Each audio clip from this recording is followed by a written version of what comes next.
പൃഥ്വിരാജ് ഇനി ആമിർ അലി, വൈശാഖിന്റെ ഖലീഫയ്ക്ക് തുടക്കം. ഇരുവരും ഒന്നിക്കുന്നത് 15 വർഷത്തിനു ശേഷം. 15 വർഷങ്ങൾക്ക് ശേഷം സംവിധായകൻ വൈശാഖും പൃഥ്വിരാജും ഒന്നിക്കുന്ന ഖലീഫ സിനിമയ്ക്ക് തുടക്കം. വൈശാഖ് തന്നെയാണ് ഖലീഫയുടെ പൂജ കഴിഞ്ഞ വിവരം അറിയിച്ചിരിക്കുന്നത്. ഓഗസ്റ്റ് 6-നാണ് ആദ്യ ഷെഡ്യൂൾ ആരംഭിക്കുക. ലണ്ടനിലാണ് തുടക്കം.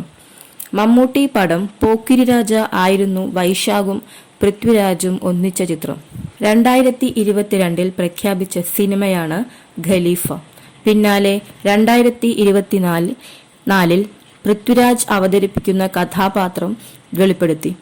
ആമിർ അലി എന്നാണ് കഥാപാത്രത്തിന്റെ പേര്.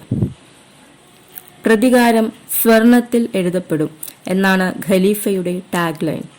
ചിത്രം ഒരു ഹൈ വോൾട്ടേജ് മാസ് എന്റർടൈൻമെന്റ് ആയിരിക്കും എന്ന് നേരത്തെ വൈശാഖ് ഉറപ്പു നൽകിയിരുന്നു.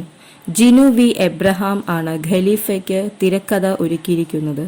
ജിനു വി എബ്രഹാം, ഡോൾവിൻ കുര്യാക്കോസ്, സുരാജ് കുമാർ, സാരിഗമ എന്നിവരാണ് ചിത്രം നിർമ്മിക്കുന്നത്. സത്യൻ സൂര്യനാണ് DOP. ജെയ്ക്സ് ബിജോയിയുടേതാണ് സംഗീതം. ഷാജി നടുവിൽ കലാസംവിധാനവും ഷമീർ മുഹമ്മദ് എഡിറ്റിംഗും നിർവഹിക്കുന്നു. ടർബോയ്ക്ക് ശേഷം വൈശാഖ് സംവിധാനം ചെയ്യുന്ന ഖലീഫയിൽ ആക്ഷൻ, റൊമാൻസ്, ഡ്രാമ, ത്രിൽസ് എല്ലാം കോർത്തിണക്കിയിട്ടുണ്ട്. UK, UAE, നേപ്പാൾ, ഇന്ത്യ എന്നിങ്ങനെ 4 രാജ്യങ്ങളിലാണ് ഷൂട്ടിംഗ്.